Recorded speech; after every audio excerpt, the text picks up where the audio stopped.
সবাইকে সালাম আর শুভেচ্ছা। আজকে আপনাদের জন্য সুখবর আছে। সরকার ঘোষণা দিয়েছে, জুলাই মাস থেকে সরকারি চাকরিজীবী আর পেনশনভোগীদের বিশেষ টাকা বাড়ানো হচ্ছে। যারা চাকরি করছেন তারা আগে ন্যূনতম ১,০০০ টাকা পেতেন, এখন তা ১,৫০০ টাকা হবে।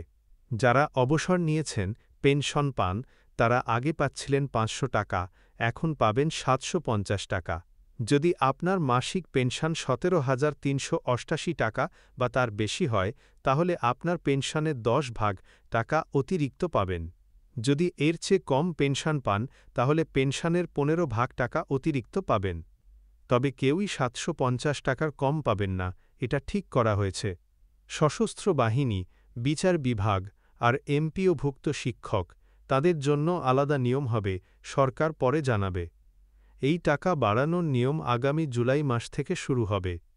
এতে মানুষের কিছুটা উপকার হবে, এই আশা করছে সরকার। ভালো থাকবেন, সুস্থ থাকবেন। আল্লাহ হাফেজ।